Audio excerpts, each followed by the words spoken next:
rock or not? Is Rush rock or not? Here we decide. Now let's look at the music matrix up here. Here's how we tell. We look at the energy level, we go up, and then we go over, and we look at the catchiness. That was the last band. Disregard that was System of a Down. They were rock. Spoiler. Anyways, but there's a breakdown. It depends. Because what I do is I look at the top 10 catchiest songs, and then I average those in terms of rock and catchiness and energy and see if it's rock or not, right? And so here I have my 10 catchiest, and you can pause the screen and look at that and get a spoiler for the end of the video. But here's the real thing, because it's not just are they rock or not. People also mean, are they good? Well, what do you mean by good? Are the top 10 songs on average good? On average, are the top 10 songs rock, or is the whole catalog rock? And then good, do you mean are they talented? What part is talented? The musicianship, the brand, the songwriting? Like, what are they talented at? And so let's start here. Let's take a little bit of an exploration into what explains catchiness, because energy seems pretty obvious to anyone. Slipknot has more energy on average than Rush. Rush has more energy on average than Jazz. But what is catchiness? This is the other part of the equation. What is that? I don't know what catchiness is. Well, it's a lot of things that feed into catchiness, but the biggest explanatory variable to me, as it seems, is predictability. Because if you are extremely predictable and corny, you are just a Joe Bonamassa song, which is assuredly, in terms of catchiness, a dud. And then if you are completely incoherent, you are a Mars Volta song, which is also a dud. Now you're completely incoherent. You're in the quirky zone, or you're in the formulaic zone. But if you're perfectly balanced, you could be Back in Black, and you could be a smash hit up here in terms of quality, or you could still be a dud, or a B-side, or a deep cut, or whatever, right? And then if you're completely zany, you could be Bohemian Rhapsody and still be a smash hit. Probably not. But if you're in the sweet spot, which is where Welcome to the Jungle, which is right in the money zone between Back in Black and Bohemian Rhapsody, you can also be a smash hit with a slightly better odds than either of those, right? Now, so here's the thing is, does being in the money zone guarantee you, let's see, friggin' jacked or what? Anyways, if being in the money zone does not guarantee you a smash hit, as you can see, there's plenty of duds in here. There's plenty of deep cuts. But the only place where you do seem to get a smash hit is in the money zone. You don't get them over here. Does she look like this, or does she look like that? Anyways, let's get to the next part of the video. So now that we know generally what's happening, we got to look at the catalog. And this is where you guys are going to start to cry, because you're going to go, oh, but this is obvious. Rush is so good, and they're so iconic, and they have some of the greatest rock songs of all time. And they're amazing, and I love Rush. Don't say anything bad, and Geddy Lee's so good, and so was Alex Lifeson, and so was Neil Peart. They're the greatest to ever do it. They might be the greatest to ever do it, but it was not songwriting consistently. Now, holy buckets! Yeah, that's you. You're the freaking parakeet! That's what you saw! And that's what you saw to me. Okay, it's getting a little crazy for you. I can see you're curling up into your shell like a snail. I have such big lats that I can actually curl like a snail for you. Look at the bicep. You got to look at the trapezius. You got to look at the rhomboid. Look at all of it. You got to look at the bone. Doesn't have that much muscle. Anyways, guys, it's getting late. I had a lot of coffee. It's like my 8th video of the night. Like a rainbow in the dark, there was lightning, but then on it veiled along. Oh my God. No sign of the morning glory. You're all out on your own like a rainbow in the dark. Like a rainbow in the dark. You think Jack Black is cool? You think School Rock is cool? Look at this. Look at that. Look at that. Look at these biceps. It's a little bit cooler. Gotta say. Like a rainbow in the dark. I don't even know why I'm doing this. I'm just goofing around now. I get silly. Look what happened. Just a silly little guy. It's because I don't have to confront the fact that if you look, this is the metric in which a lot of classic rock bands, but in particular Rush, sucks booty hole. Now, I know, but look here. They're like David Bowie. They have a lot of hits that are really good, some of the greatest hits ever, but most of their stuff is total garbage. It's just mostly garbage, right? Which is different from Queen and Weezer, who have a lot of hits and a lot of garbage. They just have so much more garbage. And so if you have less than 50% is listenable. So that's where they go. And so we're going to update our friggin' Chartalones. Chartalones. Barcelona. Barcelona. Let's go. Chart. Now, oh my god. I got friggin' pen on this friggin' thing. Now, let's look at the last category before we go back to the main chart. And so clearly, by the way, if you look at their whole catalog, an average Rush is god-awful. If you look at the best stuff they do, it's different. But do they have 10 great things? Honestly. And then what do you actually consider? Do you consider the average of the catalog, or do you consider the top 2 or 3? Because actually the top 2 or 3 might be pompier. That's why I do the top 10, because it actually gets the rock level, the energy level, while still getting the catchiness good enough. But some bands, they only have like 3 good songs, and so then you're just letting in, dropping back the catchiness on average, right, by adding in more songs. Now, Rush, historical impact, big. Present, big. Aesthetics, big. Stage design, big. Outfits, Geddy Lee's iconic, but I don't know if that's the outfit. Logo iconic, merch, iconic album art, themes. Overall, they're talented in terms of brand. So in terms of brand, if you care about brand only, you think they're good. If you don't care about brand, what do you think about musicianship and songwriting? Lead guitar, drummer, bassist, vibe and skill is amazing. So as musicians and as a brand, they're amazing. A Broken Clock writes a good song twice a day. That's what you get. Because the hits are so good, but I don't. That's riffs. That's riffs. You don't get points for that. You don't get points for that. They're not going to be good in songwriting. There's no way they're going to be good. The solos are amazing. Get a green there. Tones are good. Melody.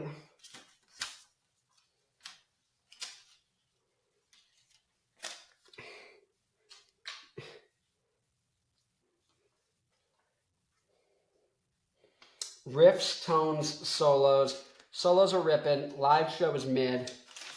See, this is where we're getting, because right now I have a 7 times multiplier in songwriting because it's really important for song category. Tones, because tones and solos would kind of overlap with this, but it's okay. I can't in good conscience say they are generally good at songs. It's a little controversial for me, but they're not completely bad at it. So I gotta put them as a yellow overall for songs. So for me, I'm not gonna put them down as like good songwriters because a Broken Clock is good twice a day, right? But pretty much everyone agrees musicianship is off the charts and their brand is great. Their vibe, their aesthetic, everything like that. So because they have 2 out of the 3 things people typically judge them on, when people say Rush is amazing, controversy is relatively low, but I feel bad saying that because there's such a big catalog of garbage, but most people don't think about the catalog. They do, in fact, tend to think about the top 10 songs. Now, the problem is, I think you get to a band like Guns N' Roses, where they've only got 4 good songs. And they got a little and a little bit, and a little bit came alive, like Mr. Well, Van Halen with Mr. Brownstone. Don't leave me alone. That might be their 4th best song, and it's fine. It's a 7.4 on catchiness, and it's a 7 on energy. Mr. Brownstone, like that's Motley Crue, not Motley Crue, Guns N' Roses. But let's look at Rush. Now, what songs did I pick? You might be thinking, friggin' Johnny Rocker, Johnny Rotten, friggin' God Save the Queen. You know what I mean? Fascist Ray Jane. Now, today's Tom Sawyer, he gets high on music with the space invades, he gets by on you. And then, fly by night away from here, save my life again. Fly by night, you fly by year. Living is calling and I just can't pretend.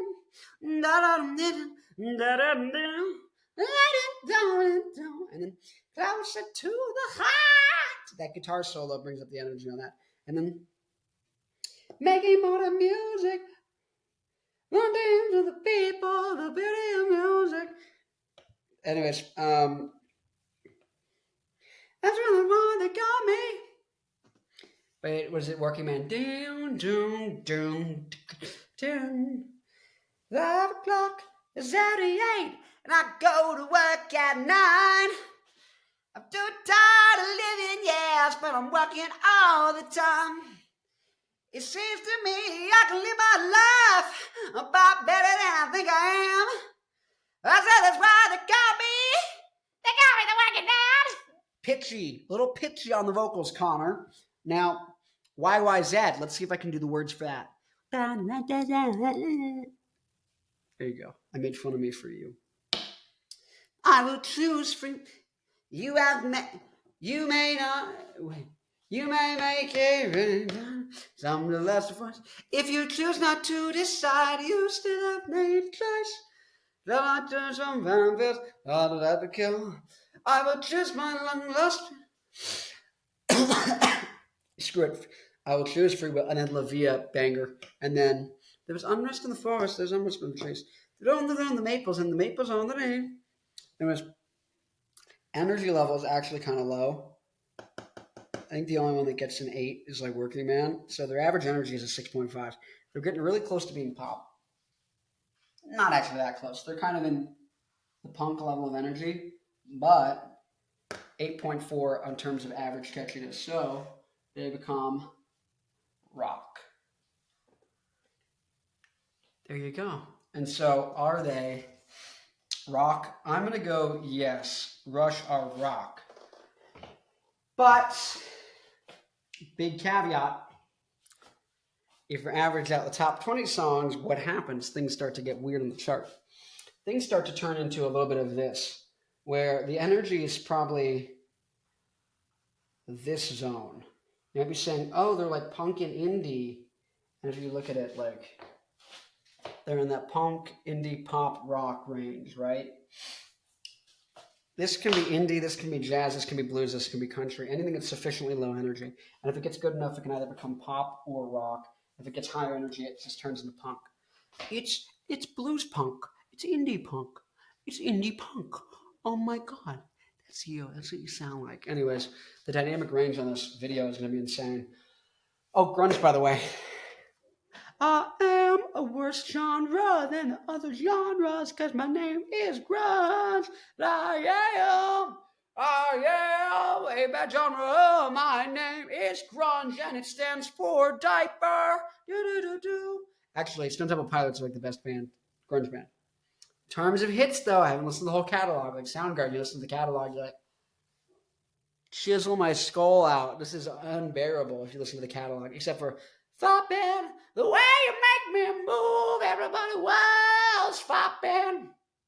In my eyes, indisposed, in the sky, I know.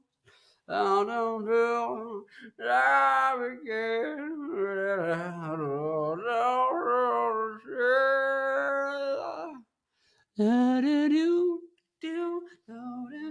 Like old sun, won't you come and wash away the rain? Black old sun, won't you come? Won't you come? Like old sun, like old sun. Show me the light of your last day. Get all out of these again. Bend it down, down, down. Lonely the light of your last day. Get all out of these again. And then, what's the other? I wanna break my rustic cage. And then, I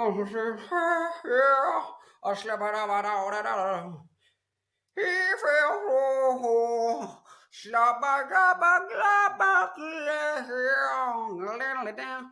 They have brand and impact, but all the grunge bands are bad if you average a top 10 because they only have like 3 good songs. Pearl Jam has 1. I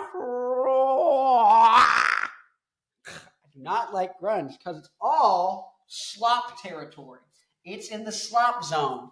It's in the SLOP zone. It's in the SLOP zone. 7-4 here. If a grunge song is sufficiently catchy, like a "Where the lights out, let the day pass," yeah, it turns into a friggin' rock song. They call, oh, it's a punk rock song. It's grunge. It's punk and rock. Grunge means bad punk indie stuff here. And then if it's good, it gets called pop and grunge or rock and grunge. And then if it's no, zero, call me Superman, it's called like pop and grunge. It's like grunge pop. Anyways, you guys, I think Rush gets in this area, like into the E for most of the music. But let me know what you think. Let me know if you disagree, agree. Anyways, check out the music in the outro. It's my band Black Licorice if you like it. Fly by night away from you. I reviewed a bunch of other bands. I'm doing the next one is I'm doing The Room Is on Fire. I'm doing the Strokes. Last one I did another band. Who cares? Go check it out. Bye.